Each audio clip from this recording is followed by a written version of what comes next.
Welcome to the Parlor of Mysteries, Trick or Treat. I am your host, and tonight, we have a very special guest, Steve Spill, that powerhouse magician from California and all over.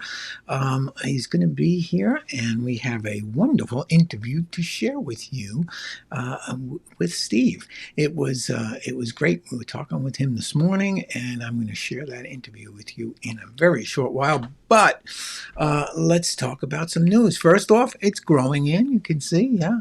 It's itchy. It's scratchy. I haven't had a beard in. Oh gosh, I hate to say it, 40 years. It's not something I'm comfortable with, but heck, if I want to play Santa this winter, I guess I have no choice. So anyway, so the beard's growing in, and it doesn't look too bad. I guess it's okay. You can, if you like it, tell me, and I'm curious. What's your opinion? Anyway.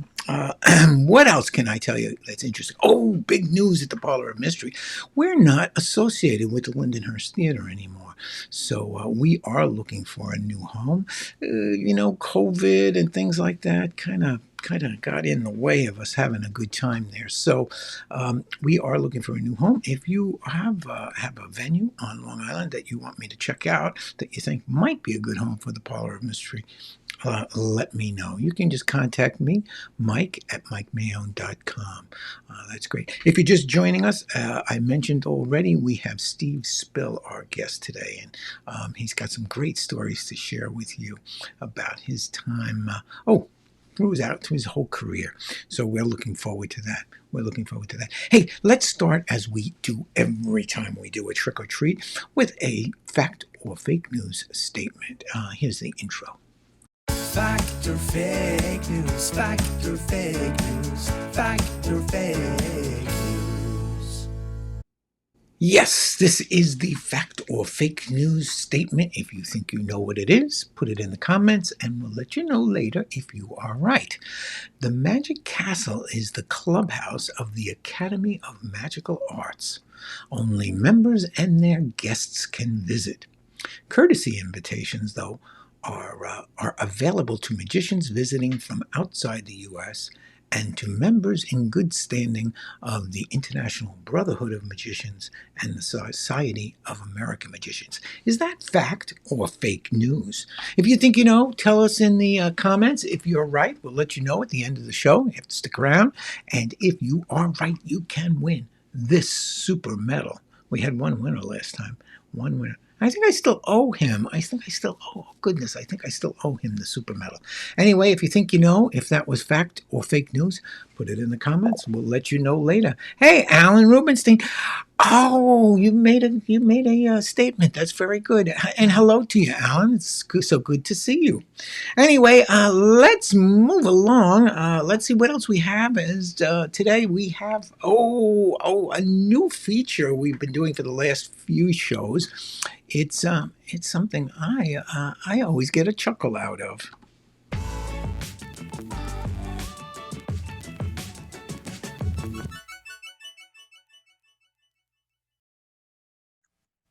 Hi, Mike. Once again, thanks for having me on. And here is another Rich Walker favorite joke. A monk takes a vow of silence, goes into the monastery, but he's only allowed to say 2 words a year. A whole year goes by. There's a knock at his door, and the head monk goes, "Son, you may come out and speak your 2 words." The monk comes out, and he goes, "Food bad." Goes back into his room, where he sits for a full year. Another knock at the door. It's the father again, and he says, "Son, you may come out and give your 2 words." He comes out and says, "Bed hard." Goes back into his room, where he sits for another full year. Another year goes by. Knock at the door. "Son, you may speak your 2 words." The monk comes out and he says, "I quit." And the head monk says, "Well, I'm not surprised. You haven't stopped complaining since you got here." Oh, I always like to chuckle at Rich's jokes. You can get more Rich at the Monty and WalkerShow.com. And there he is with his partner, Chris Monty. And they have some very, very funny skits you might enjoy watching. And if you think you want to be a stand-up comedian, well, you can go and take a course with Rich and Peter Bales and James Lazarus. And that's at the standupuniversity.com. I think you'll enjoy it. It's great fun. It's great fun. If nothing else, if you think you think you're a little timid, wait until you get on a comedy stage. Yeah, that'll put the fear of death in you if you are afraid. But you know what? After you get up there, you'll really enjoy it. It was great fun. I enjoyed it a whole lot, and I think you will too. StandUpUniversity.com, the Monty and Walker Show.com for more Rich Walker. So, so hey, you know what? Usually we go right to something from the internet, but we have a rather long interview today. So I'm going to jump right to Magic Shorts. And so let's look at the Magic Shorts intro.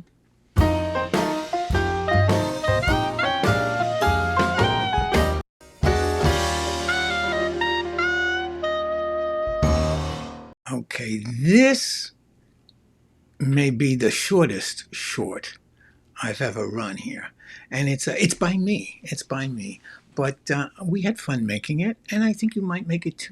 You might enjoy it too because it has to do with these things. Are you a little tired of wearing them? Yeah, me too. So let's take a look.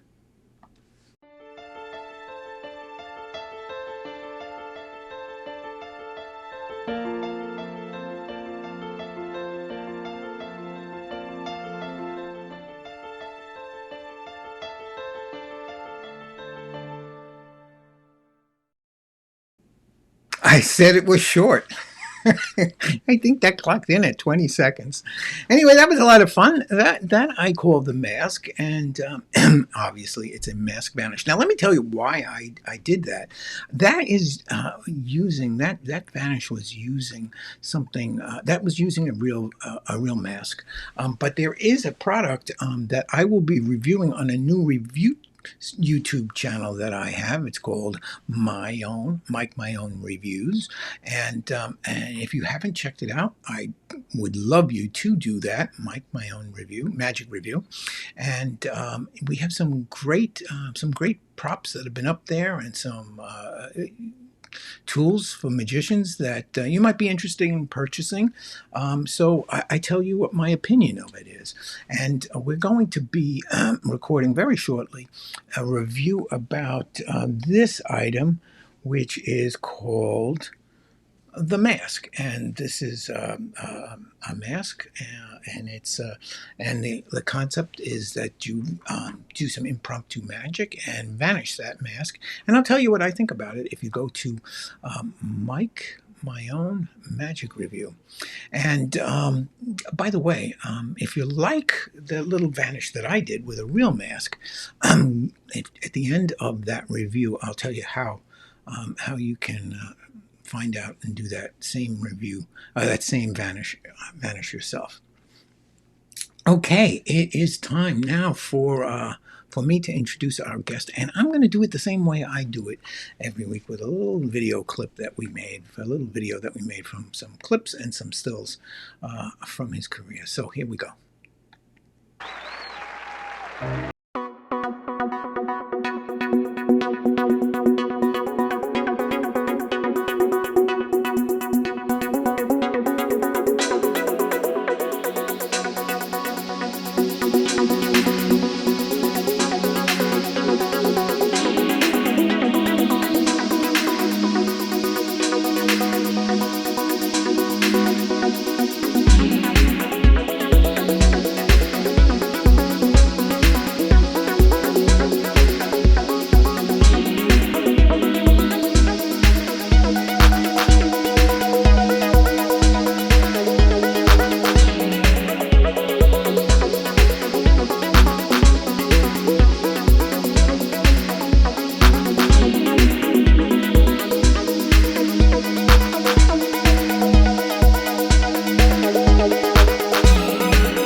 Well, hi, Steven Spill. Do they call you Steven or is it Steve all the time?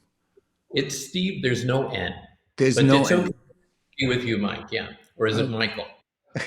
it's Mike or Michael. Doesn't matter for me. Oh, okay. Well, you can add the N if you want. It could be Stephen or there. Okay. Well, hi, Steve Spill. It is so. I'm so thrilled that we're going to have a little opportunity to chat today. Now, you are in Poland today, and I thought you were in Hawaii, and I thought you were also in California. I can't keep track. You You're in know, Poland today. Why? my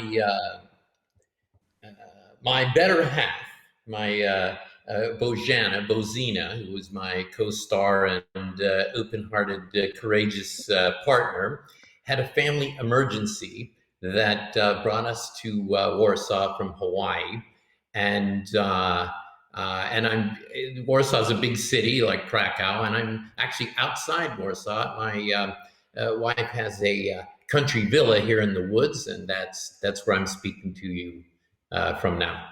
Well, Right.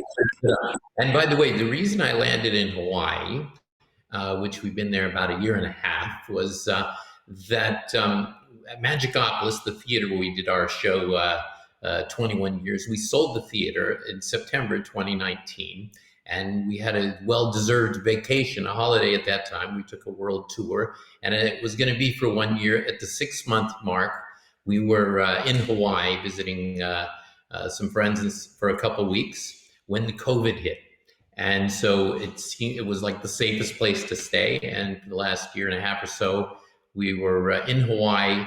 Right now, like I said, we're in our my wife's country villa here in the woods between Krakow and Warsaw. I must admit, spending your quarantine in Hawaii for a year and a half, that doesn't seem like a hard place to be.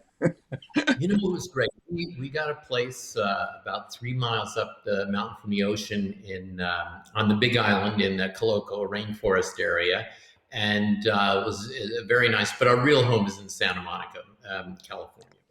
You had a wonderful experience as a young person to some of the great magic, and I want to just show this picture that we have of you, and I guess this That's is my really going family. back.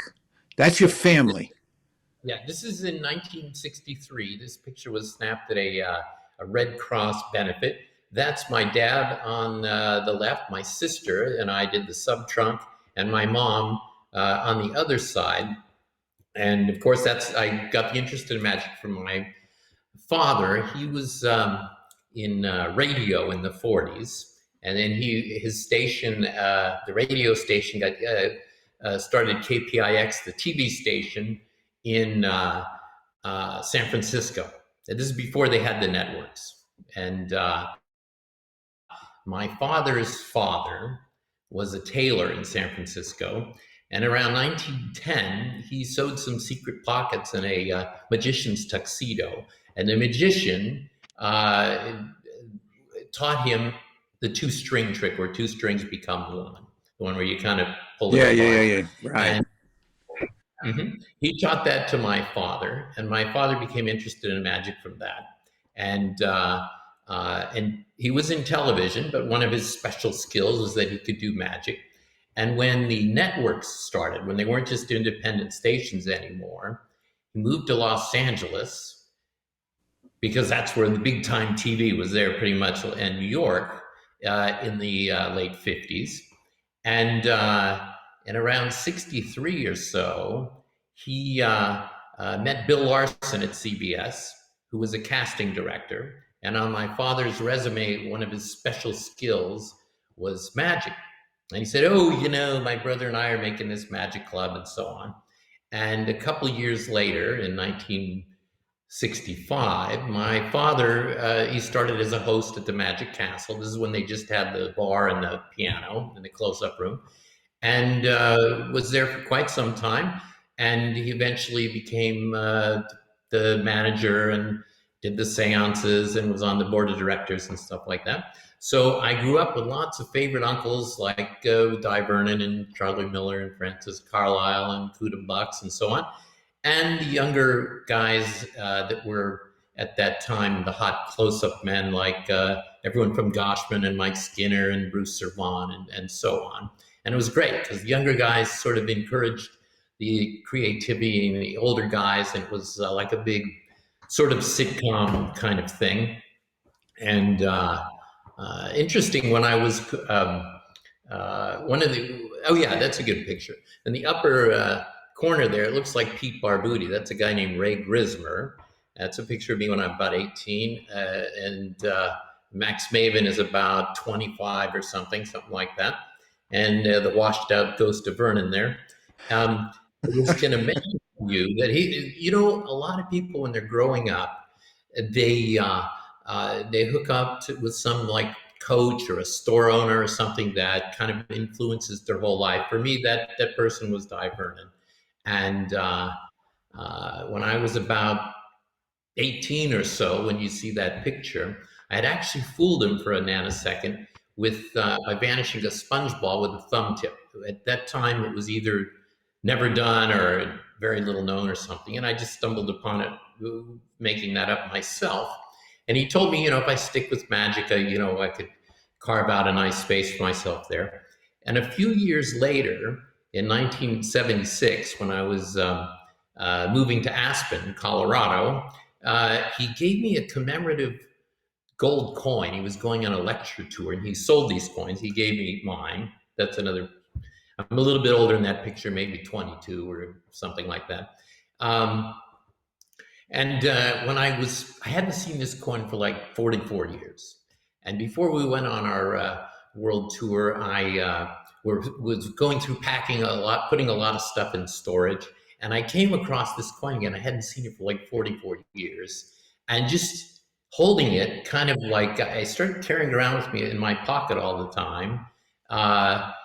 So that I could kind of touch it, and if I was feeling shitty about myself or something, could get a little burst of ego insulin. And the last time that I was carrying that coin around every day was in '92, which is the year that Vernon died. In fact, he passed away just a couple days ago on the August 21st. But anyways, he was when he was kind of ill, he was a couple weeks at Larry Jennings' house. And his wife, BJ, was taking care of him just before he was moved over with his son, Derek.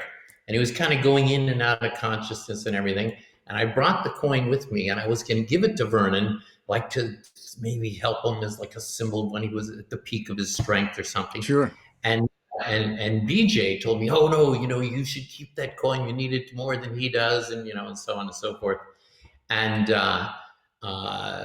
actually, the last time that I spoke to Vernon was on the phone, and his voice sounded, really faint. And I mean, you could tell he was fading away. And it's funny because to me, he was always old. So he only seemed to be more handsome when he was older and so on. Anyway, long story short, I was carrying this coin with me all the time. And I was in like on a rainforest walk near where we live, like walking through the jungle. And I slipped in some mud, and I lost the coin. It popped out of my pocket, my cargo shorts. Yeah, I still had my wallet and everything. And I was looking for like 45 minutes. I could not. I was digging through, swampy mud and greenery. I couldn't. This coin sort of engineered its own vanishing, and I was bummed at first. But then I realized it isn't the worthless coin that I miss. It's really Vernon that I miss. Right. And but anyway, so his wife told me, keep the coin, you'll need it, and Larry said something like, oh, it'll always be with you, whenever you do whatever. And the funny thing is, Larry also had something really cool. He had Vernon's humidor. And, when you opened it, there was like a whiff of cigar smell that came out. Like Vernon was just entering the room or just left the room or something. And he had that after he passed away, and it was kind of cool that he, in fact, he told me he opened it sparingly because he didn't want to smell the, used up. Yeah, so let's say Vernon, Kuda Bucks, Charlie Miller, Francis Carlisle. This was like the old guard of guys that I like. And I also was a little bit close to like the Goshman and Mike Skinner and Bruce Servan and some of the younger fellas also. They were like 10 years older than me at the time. Yeah, that's the burning picture of me with him when I'm about 22. Anyway, I suppose so many people would be so envious to hear when they hear about the people you got to hang around when you were just a young person. These are the greats of well, close-up magic. it was just the static line drop zone. I happened to, yeah, it was just by chance. Yeah. Did you even realize it at the time? Probably not. No, because at that time, magic was not, until Doug Henning came along, magic was really not that popular. It was on the outer fringes. The big thing in entertainment was rock and roll. And, maybe 63, I think 65 or so, I saw the Beatles, like at Hollywood Bowl. And, all of the local groups like the Doors, and so were very, they became really big, but they were all kind of the LA sort of scene, and LA and San Francisco were kind of like rival sort of entertainment things in terms of music. Television was really exploding, and towards the like when I was in high school, it was kind of the transition from like Ed Sullivan to the Smothers Brothers to from all the Sheckies and Mortys to like the George Carlins and Richard Pryors, and it was an explosive time, and magic was way in the background, so it didn't seem like a big deal that you knew these guys were legendary. Now the people that were really legendary then were the people I just mentioned, the other comedy that was exploding, and magic was kind of way in the background, Yeah, a couple of weeks ago I interviewed Harry Hamburg. I wondered, did your paths cross while you were at the Magic Castle? Not so much. The thing is that he came to Magicopolis, and I know him, and he came to the show and everything. But he became, hanging out there quite a bit in the 70s. And in 76, I moved to Aspen, Colorado. Okay. So we were maybe passing ships in the wind, Gotcha. And same with Billy McComb. I wish I'd gotten to know him better. He also arrived like 76, 77, something like that, to move to Hollywood. And although I talked to him on the phone occasionally, we had conflicting schedules. There was no internet or any, and so guys like him and Billy McComb, I'm acquainted with them, and I knew them, but not as closely as I would have liked to. Most of the, by the time I was 21, I very rarely went to the Magic Castle. And, in my late 20s, I appeared there a couple times. I go back and forth from Washington, D.C. to Los Angeles, and sometimes appeared at the castle. And then, I did a lot of touring shows. Spellbound, which was like the magician, or what's it called? The Illusionists of its day, and Kazam, another one. And then in later years, I toured with Michael Bolton and Kenny G and so on. And I just really, from like the 80s on, I was not hanging around the castle so much, I pop in now, but So you were launching your own career. It's a full time. It take a lot of time. It was really a lot of to keep a career going, and magic is it's a lot of work. Oh, absolutely. Now this is, I guess, That's how old would you say you're there? I'm going to say that's probably from the early 80s, that picture. The early 80s. Okay.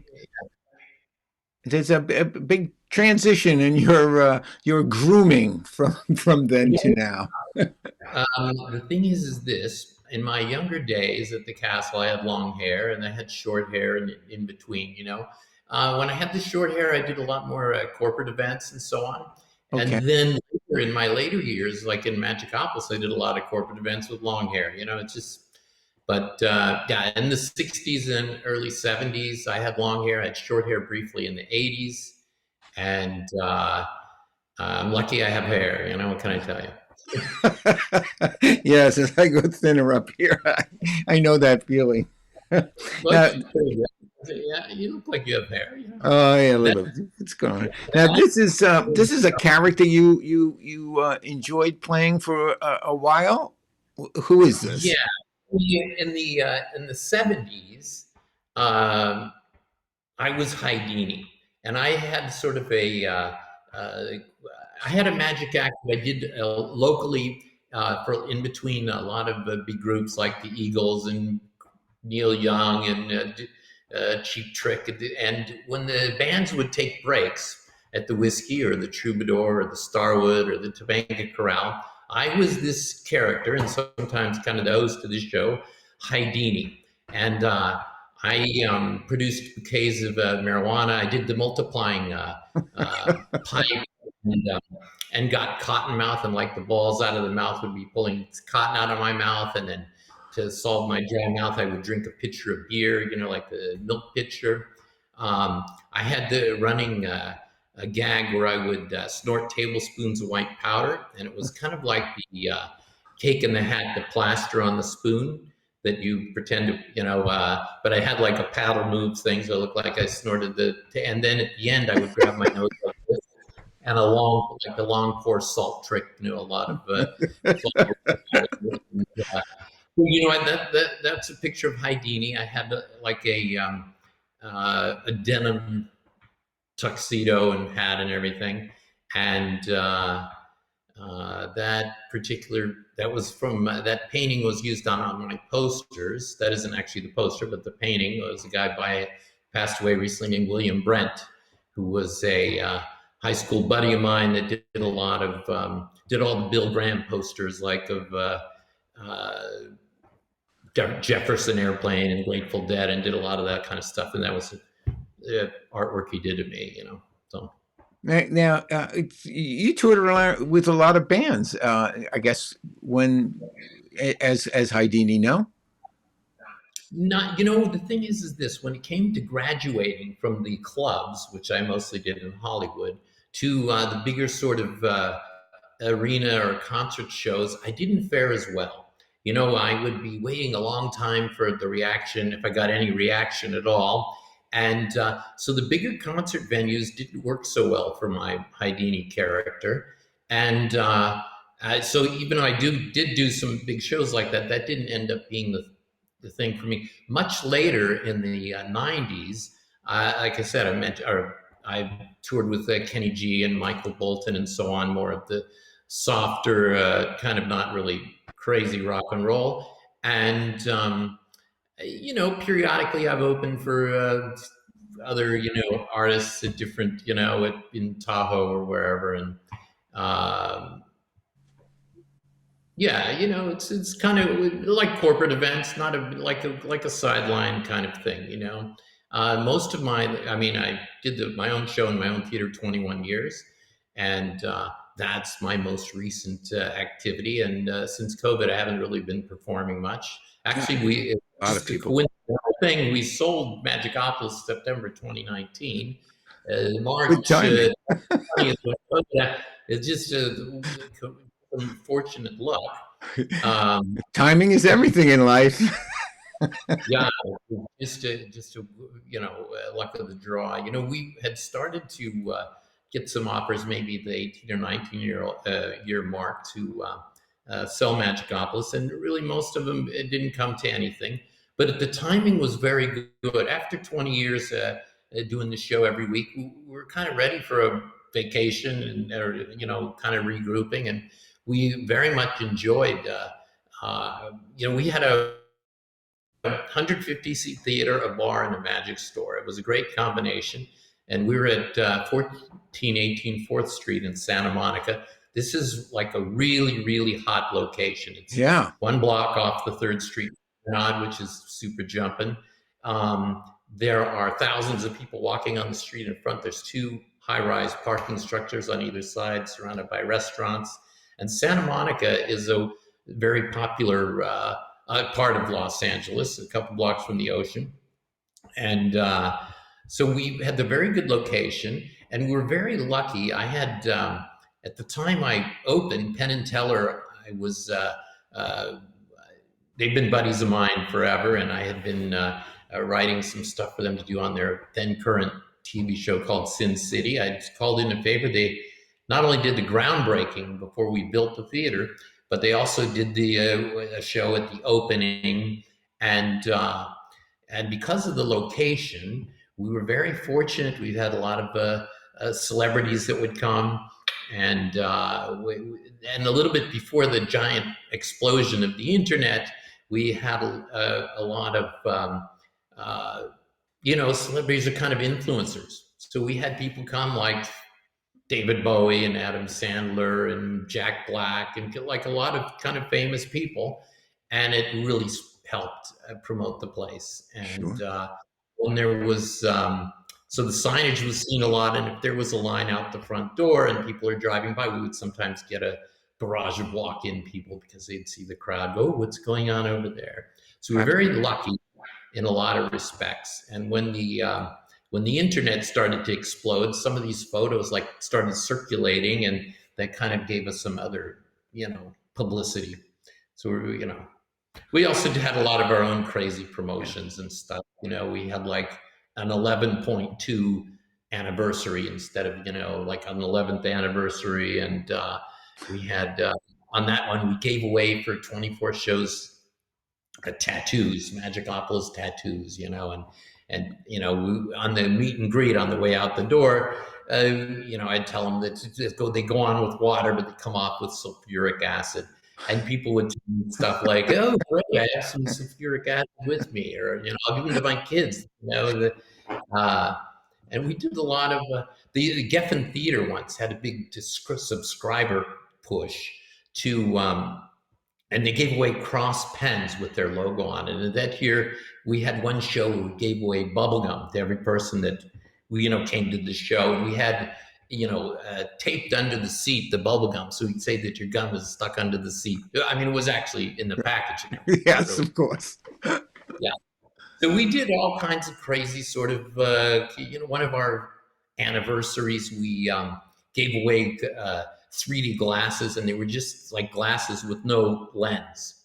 And, it was recommended that you have someone throw a cream pie at you, and it looked like it would really be coming out. It really was 3D. There was no lenses, We also had a lot of crazy promo stuff that we did, but no really giant finance. In LA, there's a 10 million person market. There's a lot of, most of the big theaters are run by like Niederlander and Schubert and stuff. And, we really couldn't compete in that level with the Greek theater or the Amundsen theater or something, but we had a lot of cheapo things that kind of made us stand out, And, you use the word luck a lot, but it sounded like it's not luck to find the perfect location. It sounds like that might have been the perfect location for a theater that size, and obviously you had great talent there. So it's finding that right location, bringing in the right talent. That's more than luck. We did the show. My wife and I did all of the shows for 21 years. All the shows. We did a 2-hour. Just us. Just you. At the beginning we had Penn and Teller, and when we were developing our show, we had a few people come in like Rudy Kobe and Jeff McBride and so on and do their show. Uh-huh. But most of the 21 years, Bozina and I did the show. Each show had about 5 or 8 illusions. And we also did all the stand-up, and it was built. We had a very steep rake to the audience, so I could also do close-up, like sitting on the edge of the stage. And so we did an 1.5 to 2 hour show, the various versions, and we had the intermission in between. The only other magicians, we had a magic bartender, always. The longest one was Chad Nelson. He was there about 8 years doing the bar. And they would do like the warm-up before the show. Over 21 people would be in the bar, and he did magic there. And we had a guy, the longest one was 9 years, that worked in the magic shop, Michael Vile. And he did for the people under 21, in the magic store. And it was a magic store like souvenir kind of we sold a lot of stuff like Right. the coloring book and scotch and soda and so on. Um, but those are the only other two magicians. Basically, my wife and I did all the shows. Wow. How many shows a week were you doing? Were you like 7 days a week, 5 days a week? Well, we were open 7 days a week. Most of the time, we did the show Wednesday to Sunday. And then after the 9/11, it was a tougher comeback. And we started just doing the weekends. And then we ended up really doing Friday, Saturday, and Sunday for our full show. And we had 2 shows on Saturday and Sunday and 1 on Friday. And that worked really good. The other days of the week, we did a lot of rentals to corporate events, fundraisers, acting classes, stuff like that. And Yeah, we had because the magic store was open 7 days a week, and the bar was open 7 days a week. yeah, because the theater is a beautiful theater, and we'll look at a picture a little bit later on and share that with the audience. I mean, it's a beautiful, raked theater, just gorgeous. It took 6 months to build. It was originally a place called Tempo Music, and it's a 10,000 square foot space. We gutted the building and built the inside with a really steep rake for the seating for the theater, and we made some adjustments along the way. But it took 6 months to build, and that was a long period of time with a lot of bills till we got to that point, that we were actually open. And the grand opening, like I say, was great. We had, a red carpet in front, and celebrities attended, and Penn and Teller did like a half-hour version of their show, and it was really great. And we had some good publicity from that. We had we're on Entertainment Tonight and Access Hollywood, and CNN, Showbiz Today, and so on, and all the local ink, the LA Times, the LA Weekly, Variety, the Hollywood Reporter, stuff like that. The internet wasn't so big in the until later. We opened in '98, and there was an internet, but this was not even, the cell phones at that time were the brick-sized 20-pound one. There was no smartphones. The internet wasn't really like what it is today. In fact, we kind of grew through that. We exactly blossomed in during that same trajectory of the internet. Yeah. You had a bar in Magicopolis, but you spent some time behind the bar with this fellow, no? Yeah, that's in Aspen, Colorado. I lived there from '76 to '80. Bob Sheets started the bar there called the Jolly Jester. And the year before, in '75, he was a bartender at John Denver's Tower restaurant in Snowmass, which is a resort adjacent to Aspen. And he became very, very popular behind the bar doing magic. In fact, after he left, they even had other magicians come and continue the tradition. So Bob, a guy that owned the KOA campground, funded him to do a bar in Aspen. And that's when I joined with him. And we had various other magic bartenders like J.C. Wagner and that worked there. And it was really great because Bob's an expert at street magic. And I don't know if any of your viewers are familiar with Aspen, but it's there's maybe a 10 square block area of downtown Aspen, which is all kind of walking with bars and restaurants and so on at the base of Ajax Mountain. And particularly the 5 months during the ski season, it's really thick with people. He would go out and do his street act and draw a crowd, and he would Pied Piper him into the bar, and I would pick up where he left off, and he'd go outside and get another group of people. And after a few weeks of that, it just became a known place. The bar held about 80 people. It would turn about 5 times a day, and we'd do about 5, bar shows a day. And we would have the music really cranked up loud, and we were serving drinks, and we would make all the funny kind of drinks, pretending to take the lime out of the trash, and just all the comedy stuff. and maybe once an hour for maybe 10 or 15 minutes, the lights would come up, the music would go down. We do a kind of a stand-up version of the bar, not like the close-up 3 or 4 people at a time, which is popular, but we do like 80 people. Oh, and do a very wide comedy trick. And as soon as the trick was over, the music would come up, and the drinks would served again, and people were kind of conditioned, like, oh, when the music's off and the lights up, we're going to watch magic, and when the music's cranked up and it's dark, we're going to be drinking drinks. And we definitely overserved a lot of people, and fortunately there was not a lot of driving. Most of the tourists walked in the area, and yeah, it was a lot of fun. It was kind of the vibe was, and at that time, Hunter Thompson ran for sheriff the first year I was there. It was a really crazy kind of, and we also had a lot of great people that we met that were had vacation homes there, like Steve Martin and Jack Nicholson and Jimmy Buffett, and there was definitely a hang for a lot of artists that I was fans of. It was great.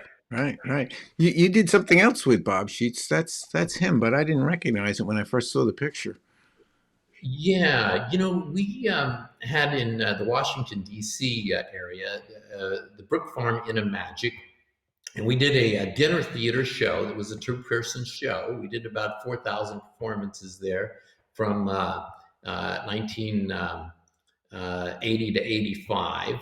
And this was not unlike a different show, but not unlike what in Magicopolis. It wasn't so much that we had guest magicians or anything. We had somebody that was Scotty York that worked in the bar. We had some table hoppers that did magic before the show. But same as Magicopolis, it was like a set show, like a Broadway show or a Vegas show.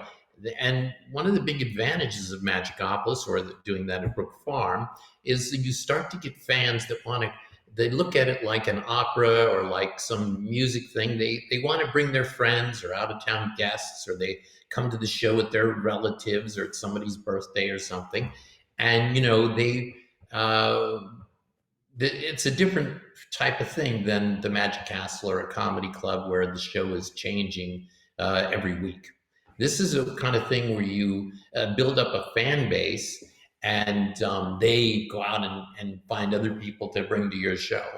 And this is very similar to the format that we used in Santa Monica. Bob and I did our solo stuff, alternating, and then we teamed up for a couple different illusions. We had the floating lady volunteer from the audience was a big one for us. We used the Gamalo gimmick, if you're familiar with that. Mm-hmm. And it's kind of like a motorized Super X sort of thing. Right. We had a really funny routine. We had the girl take off her shoes, and she had to smell her shoes to be hypnotized, and we had a bunch of shtick. But the funny thing is that sometimes, because it had like a barbershop type motor on it, and there were occasions where she would stop floating, and we'd have to take her off the board and leave the board floating in midair, or we'd have all the build up and she wouldn't float. But because you do 4,000 shows, you're going to have a few dogs in there. Oh yeah. And our closer, the show that Bob and I did, was the Sub Trunk, and we had a lot of great comedy bits of that. Bob was dressed up like Bess Houdini, so he was in drag, and I was Harry Houdini. I had one of those old-time striped one-piece big bathing suits, and Bob would slam the lid on the trunk, and my hand would get caught in there and be like a rubber hand, and they'd lift it up, and we'd start singing Macho Macho Man, which was the popular song then. And sure. At the end, we got to get him out of the box quick. I broke wind, we had like really funny. Both of those tricks that we did, we had really, I think our trunk at the high point was maybe 20 minutes just for the sub trunk, Oh my. But anyway, yeah, it was great. And in between we did a lot of our solo stuff, and that was a great show.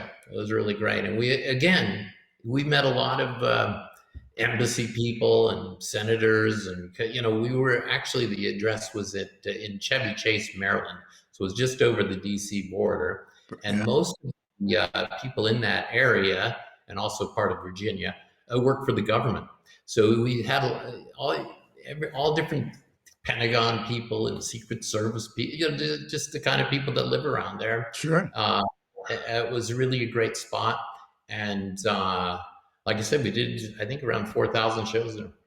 Wow. Wow. Now you have been celebrated quite a bit in the magic community. I mean, this is a Well, big that's story in Genie. Back when? This is a long time ago. that is around maybe 1990 or so, and in the lower part of the picture right there, that is me with some witch doctors in Africa. If you get a close up of that picture sometime, you'll be able to check that out. But yeah, which I did spellbound. One of the places that, for 6 months, was in South Africa. And on our days off, we would go to crazy places. I forget what that one is, in Swaziland or Tabanchu or something, but the different homelands. And I don't know what, like, it's pretty tiny. But anyway, I think I had some tricks in there, and whatever. And then you were in a recent issue of Genie as well. And now we see you. Is this at Magicopolis? At Magicopolis, the closer to our show was the Table of Terror. So that's me chained to the table. That's my partner, Bozina there. She's the ballsy, open-hearted woman in the red dress with her legs showing, and I'm the one chained to the table. And the rope's on fire. There's seconds to escape. It looks like I get killed, and then I'm okay. And we also had the big, really great comedy.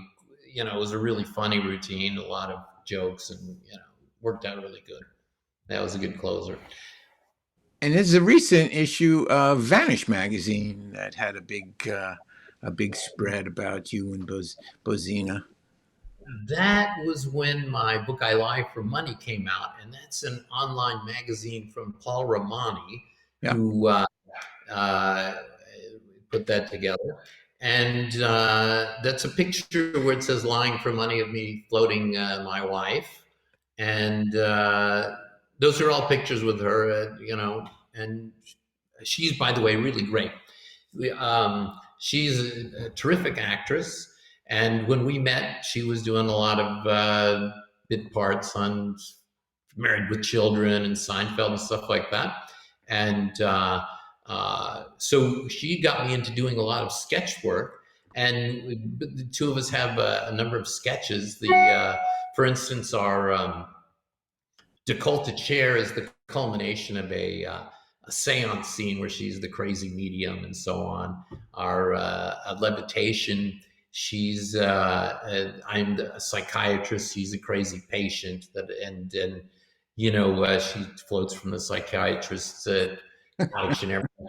And so a lot of the things that I was never able to explore in the past, I was able to put into the show with her, and I learned a lot from her on how to, she's a really great comedy actress, and she's been in a lot of Polish movies and mostly sitcom stuff.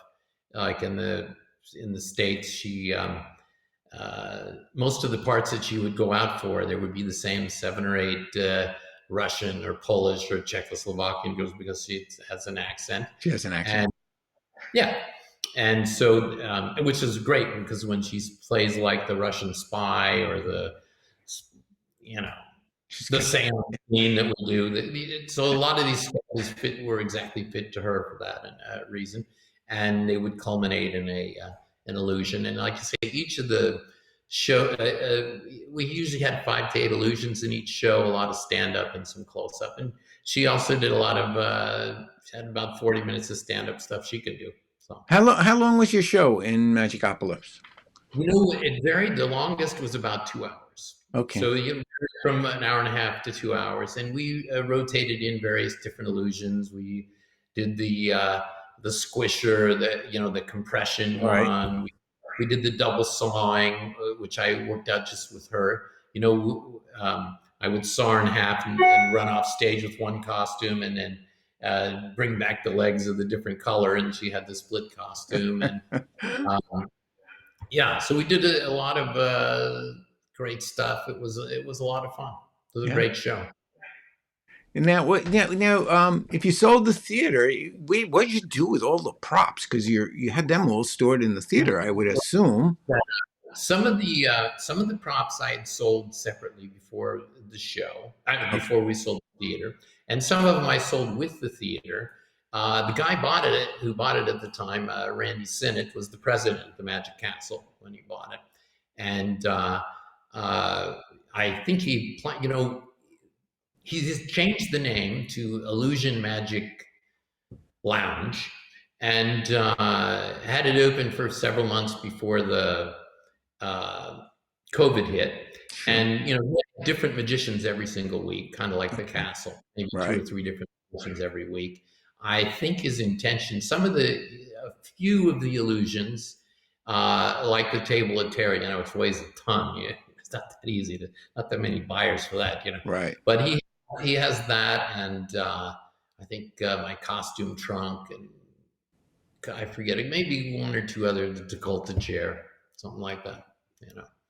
Unfortunately, or fortunately, part of the reason I think that he changed the name is when you do a show, I sort of, me as Steve Spill, but for the general people that came to the show, they sort of knew me as Magicopolis. And the first time someone comes to Magicopolis and brings their friends in, it's a different show, that was, I think, by the reason that he changed the name. But I certainly wish him well. I'm not sure if he opened it again or not. I don't really know, but haven't kept track of that. Here's Here's a piece that you've been doing for years and years and years. I didn't realize that I have that picture of you, some video of you doing it as a young man, and you've been doing this all along. And then now I know you also make this available to other magicians. This particular routine. This I have probably about 5 hours of stuff, stand-up stuff that I do. I haven't done this since I started selling it. So I started selling that, I think, around 2009. And Bob Kohler Productions manufactures that goose and everything. And it's handmade by Scott Alexander, who cuts the leather for the beak and the thing, and makes that. And the routine comes with all the props and the glasses and all the stuff. And at one point, that trick took me around the world. It's maybe 5 to 8 minutes, depending on how elaborate the routine is. And it was kind of my take on the mentalism, how much change in your pocket sort of trick. And I developed that at our show in DC. I did it at comedy clubs, which I did comedy clubs for 4 or 5 years during the mid 80s. And it was my opener for a long time. And when I started selling it, I stopped doing it myself. But a lot of people have made a great trick out of that. Some of the David Williamson is hilarious doing the mind reading goose. There's a guy in England, Pete Furman, has a lot of good ideas with that. And there's a handful of people that really made it their own.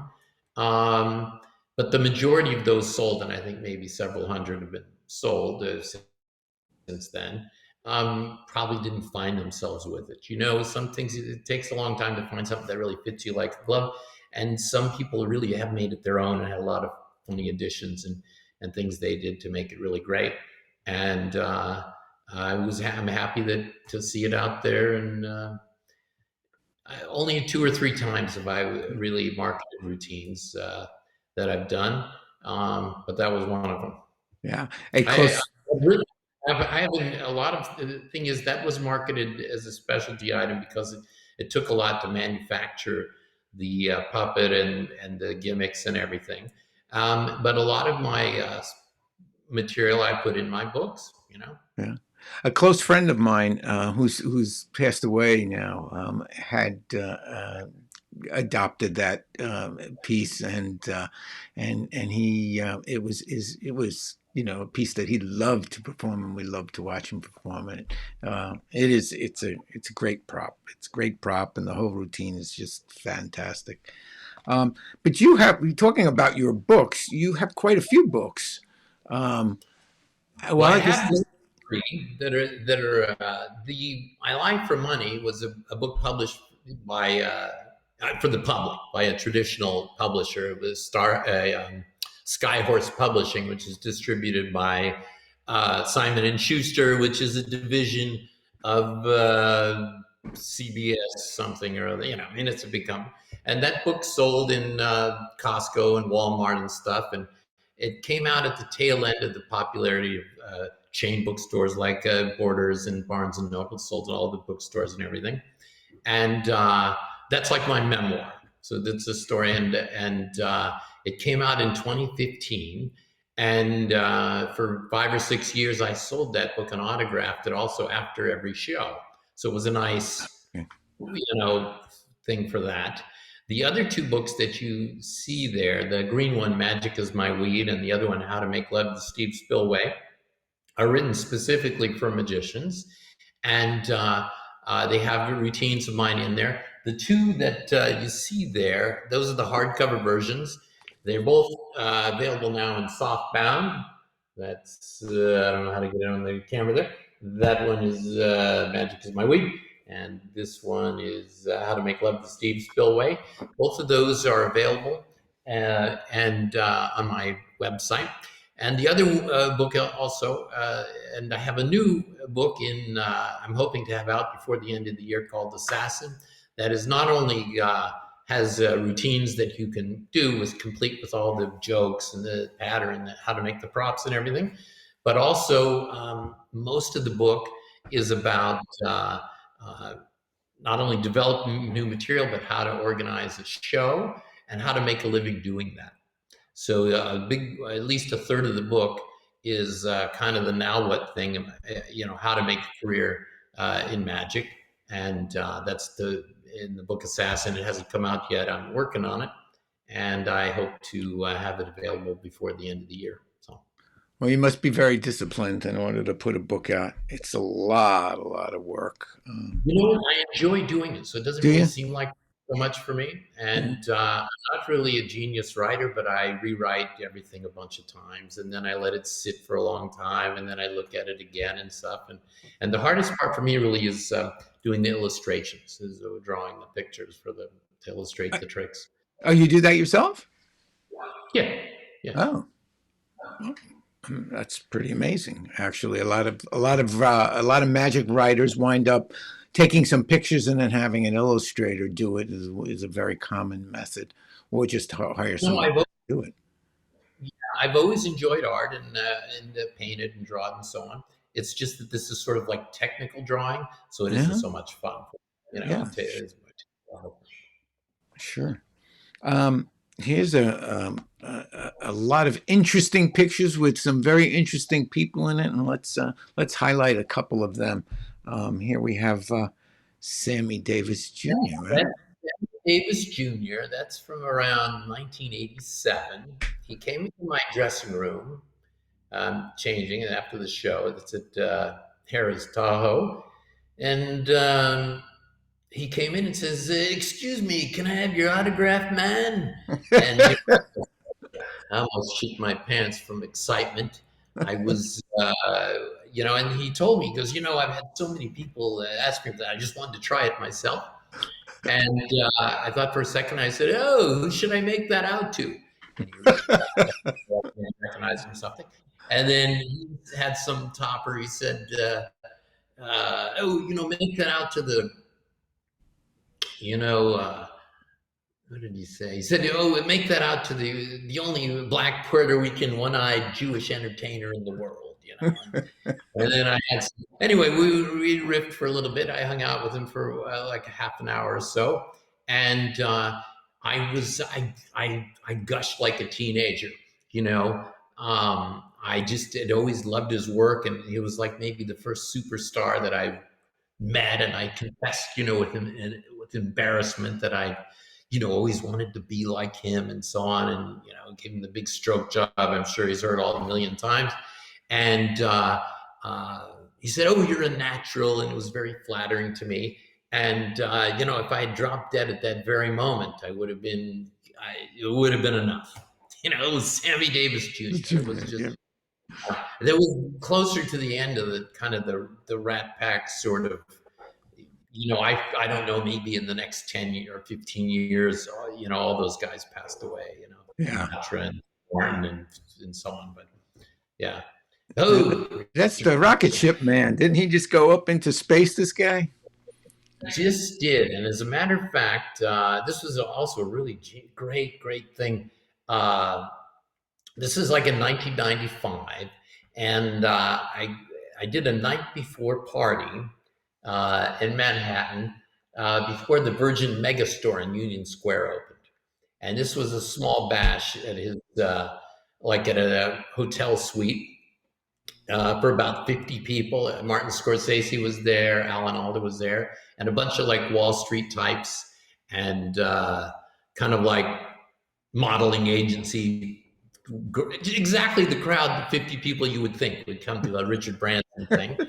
And in fact, the closer I did for that show is in my book, How to Make Love to Steve Spillway. And I got to, I don't know if you know this or not, but he's an amateur magician himself. I did not know that. He's always loved magic, and it was great. This is the first time I ever flew on a private jet, and it was like really a great thing. And so I got to spend, that was snapped. I got to spend like a little time with him, like maybe 15 minutes or something. And he told me a really great thing. He does like one routine, the wristwatch steal, under the guise of pretending to hypnotize somebody. And he's apparently very good at this, although he didn't show me. I don't wear a watch, so I'm not really into time. But he was, so this is the greatest story ever, and it's a legendary thing, not just for magic, but for business. He was at the Airbus company. He was making a deal to buy a fleet of jumbo jets, and all of the executives are crowding around and everything. And he says to the CEO, if I could hypnotize you, would you give me a $3 million discount, a break on this fleet of jumbo jets I'm going to buy? And the guy was, yeah, right, you could never hypnotize me, and so on. And, there's all these witnesses, and there's the crowd around and everything. And he goes into his shtick where he pretends to hypnotize him, and he steals his wristwatch. And long story short, he gets a $3 million discount on the deal. And, I knew Francis Carlyle, who developed the wristwatch steal and put it in the Stars of Magic. I don't think he made $3 million his entire career. And, Richard Branson, and it's just like a legendary. Anyway, so he told me that story, and he told me a few other things that were like not in his public narrative, and I felt very charmed and fortunate to. I don't even know. I got the job through an agent, and somebody else had like canceled or chickened out or something. That was like a sloppy seconds kind of from some other magician, and like I said, I had like the private jet from Burbank to Manhattan. Nice. I mean, the limo, it was great. That was really one of the high points of my. The picture there is Maggie Q and Dylan McDermott, but the story I'm going to tell you about is really about Harry Anderson. For 21 years, I always kept an eye exactly on all of the internet ticket sales. Okay, this is something Harry Anderson obviously didn't know. And when you're the magician, you don't really buy magic show tickets. You would just, he's my friend. I say we'll come to the show, whatever. It would be like charging you, paying your mom to cook you dinner, paying your sister to have sex with you or something, So magicians don't really buy magic shows. But the thing is, he buys online 2 tickets like an ordinary person, and I see it's Harry Anderson. I know exactly it's him. So I refunded him and I wrote him a note and said, we don't accept money from con men, but we have reserved 2 complimentary tickets for you, et cetera, et cetera. And Harry Anderson, had the last laugh. He didn't show up. William McDermott and Maggie Q showed up to the show. That's when that picture is snapped. And that's why it's sort of the funny. That's why I put that particular picture, because it was supposed to be Harry Anderson, and obviously it was them. And That's funny. they were dating at that time, and I think they had like some detective TV series, short-lived, that they co-starred in together, and they became romantically involved or something. And Harry treated him to the show, That Yeah. Oh, Joan. Well, Joan Rivers, this is actually not that long before she passed away. I don't know if this is the last job she did or not, but she had a show called, like a reality series called Joan Knows Best. And this was a magic episode. This is something I got recommended from Penn and Teller, actually from Penn. And I don't know, I mean, all of the reality shows, I'm not sure if all of your listeners know, of this type, and I've done at least a dozen of them. I think right now there's a Storage Wars that I'm on that's in circulation. Oh, really? Six, yeah. You could look that up. It's from a few years ago, but I mean, I know that's still replays periodically because I hear from people. But I did a lot of other. I was a recurring thing on Pit Boss, which was about a Hollywood talent agency for dwarves. We periodically use them in the magic show, and it was the gimmick. And anyway, so there's an outline for the show on most of these shows. And the reason they call it reality is because even though there's a scripted outline, you improvise the dialogue. There's not a written script. And this particular episode that we did with Joan, Penn and Teller are talking to Joan Rivers, and they say they're going to be doing a big magic show benefit, to raise money for something. And Joan says, "Oh, I used to be a magician." The thing is that in 1948, she assisted Kuda Bux in an illusion once or twice or something. But the idea of the episode is that she says that, and then Penn says to her, "Oh, well, you know what? Why don't you brush up on your magic skills and be in the show?" And she says yes. So the episode, we worked 3 days on this, Bozina and I, my wife and I. And the first part of the episode, she wanders into the Magicopolis magic shop. I'm there. And she says she's buying tricks for her grandson, Cooper. And, can I show her some tricks and teach her how they work? And it progresses from there. And eventually, we're in the theater teaching her big illusions.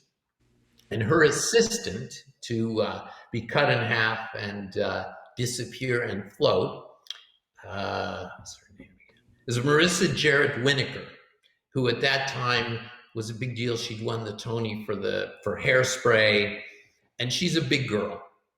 And the whole joke of the episode of the rehearsal and everything is that she's like in the sawing in half box, and Joan is yelling at her, "If you push hard enough, your knee will bend the other way," and she's, and so none of the tricks. She's too big of a girl to do the sawing or to float or to disappear. And then Melissa, her daughter, comes to save the day, and she's the assistant, and they do the magic act. And so that was the gist of the episode. Joan was very generous in person, not anything like her main, the character. Yeah. She's very much a sweetheart.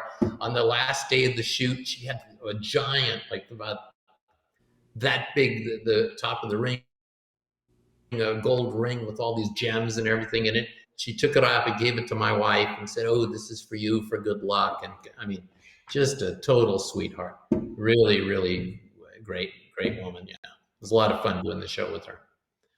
That's when Sting opened for me. That was a corporate event. This is in my dressing room at Magicopolis after the show. And there's an indie recording label called Cherry Tree Records, and they engaged us and Sting to do a show to promote some unknown signed artists that they were going to be, really big time promoting, and they had Sting as an opener to guarantee there was like a big, like an exclusive audience of everybody who's anybody in the music journalism field, and so on. So they would get a lot of ink, and then so they wouldn't leave after the Sting did his like 20 minutes or so. Why they changed the band equipment for 20 minutes or half an hour or something. I did magic so that we wouldn't lose the crowd, and then the unknowns came on, and I can't even tell you who they are. Unfortunately, I know they want Still unknown. a lot of effort and expense to make these unknowns, to promote them and everything, and I cannot tell you who they are. And that's the story of that photo. Yeah. Oh, that's oh,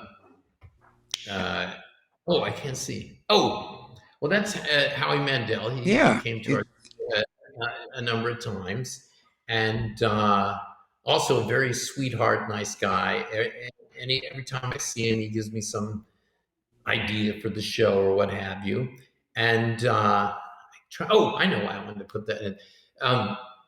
So one of the early times that he came to the show with his out of town relatives from Canada, I used to have a bit in the show where I was crying and blubbering and gurgling for a second, and I had the wet sponge in the handkerchief, and it looks like all the tears are coming out and everything. And they called me sentimental, but I'd like you to have this, and I'd throw it in the audience. Now I'd always known how he has a fist bumper and everything, but this is before I knew or anybody knew about the OCD germophobia thing. And he jumps up like a rattlesnake bit him, and he didn't even touch him, or and of course went crazy, and then after his aunt sort of put him up, explaining to me the situation. But very, very shy, sweetheart, very nice guy. And here is your lovely wife, Yes. who doesn't look like she aged at all. No, my courageous, free-spirited bride looks just like that now. The earlier picture with the dark hair is sometime in the first couple of years of Magicopolis, and the last photo is, that's our big smile after we've closed the deal and we're out of escrow. And the business has been sold. So that's one of the last photos, if not the last photo in the theater, and that's in front of our Alexander poster. We had a lot of, magics. I had the magic, a lot of posters and magic-ish stuff. And the other one is out front of the sign. Yeah. Now, after doing it for 20 years, do you guys feel like you're going to miss it, or are you just kind of relieved? Well, we really kind of did that thing, and we will come back with some new thing. Right now, we're kind of still kind of in the I'm not so excited about traveling or opening a new theater or anything during COVID.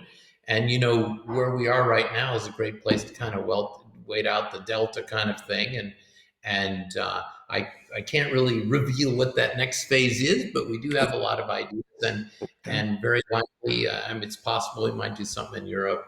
We have some things percolating, but nothing to report. And the next innovation for us, I can't tell you what that will be, but we're still in magic. Like I say, I have a new book coming out, and we have a really great team and a nice chemistry, and I can't let my talented young wife,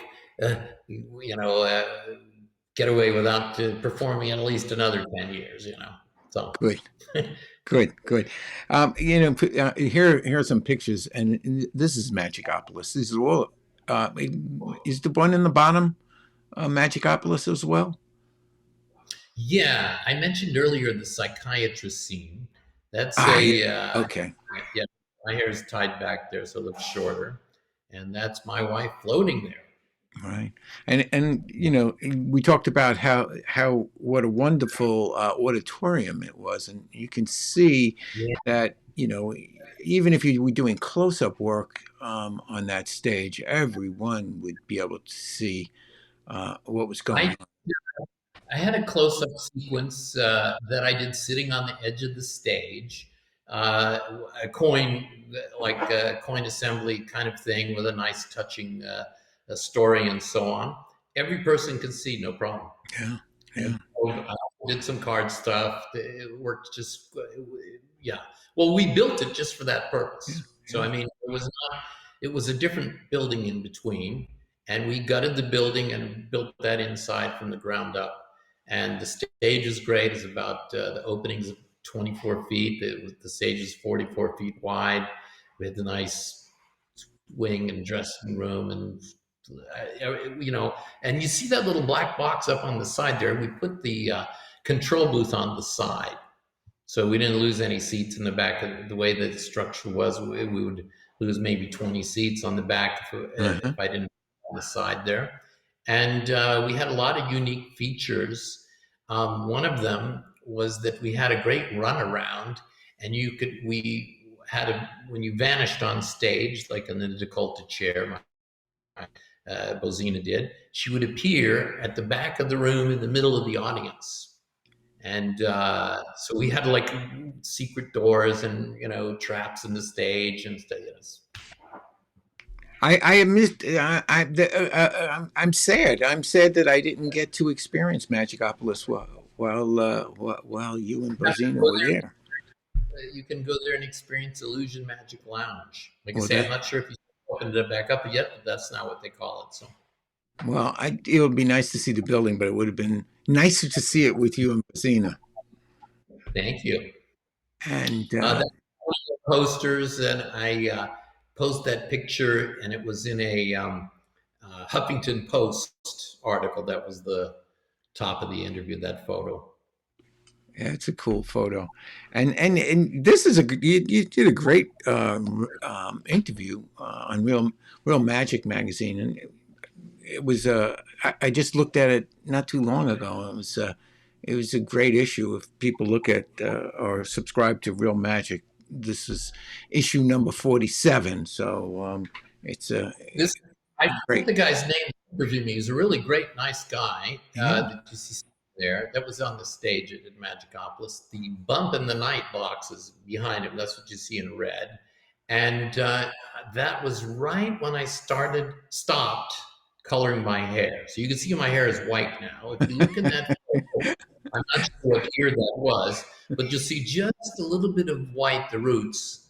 And now, of course, my hair is fully grown out. I don't color it anymore. But that's exactly was when I started to stop coloring my hair. You can see my mustache is white and just a Uh-huh. little bit of hair is white. And then, yeah. Yeah.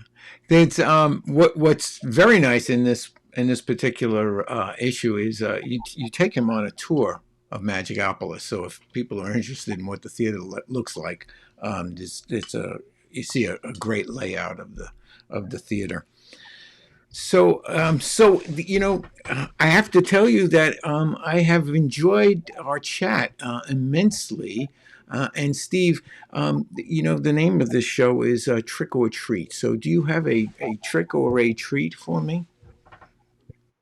You know, I have a trick I have for you that you can consider a treat. It's sort of in the form of some encouragement for those who have a passion for magic. There's really nothing uh, else that has more power to bring people together and incite wonder or cause them to vomit. And I think the magicians watching this should know what makes them special and convey that strength uh, wherever you go. That's the best I could do, I guess. Well, those are words of wisdom that I will cherish, Steve. Thank you so much. It's been such an immense pleasure for me to chat with you, and I look forward to seeing your next adventure. Great. Well, thank you again, and for having me, and it was great chatting with you.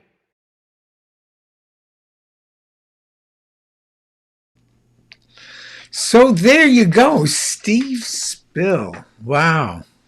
What a talented man with such great stories. I'm so sorry I never got to see Magicopolis. I saw some video of the building. What a place! My goodness. Um, and didn't he sell it at the right time? Well, that was a lot of fun. I hope you enjoyed meeting Steve. And before we say goodbye, there's a little bit of unfinished business. We have to. Fact or fake news, fact or fake news, fact or fake news. We have to answer the question: is this fact or fake news? The Magic Castle is the clubhouse of the Academy of Magical Arts, and only members and their guests can visit. Courtesy invitations are available to magicians visiting from outside the U.S. and to members in good standing of the IBM and SAM. Now, is that fact or fake news? Let's see. There are two kinds of people in this world: those who spread fake news and those who give you the facts.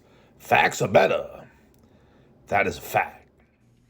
Well, that is a fact. Well, what do you know? I did not know that actually. I did not know that you could just be a member in good standing of the SAM or the IBM, and you could be invited to the Magic Castle, which is a heck of a place. I can't believe I met two people in the last month, Harry Hamburg and here now Steve Spill, who spent so much time with the great masters at the Magic Castle. Just amazing, just amazing. Can you imagine that? Oh boy, what fun that must have been. Anyway, so that was a fact. That was a fact, and we have a couple of people, Ronald and Alan. You got that right. So I owe you a super medal. And thank you so much for watching. I hope you enjoyed the show, and I hope you'll come back next time. Not sure who our guest is going to be, but stay tuned, and I will let you know. So enjoy the magic that is our life. See you next time.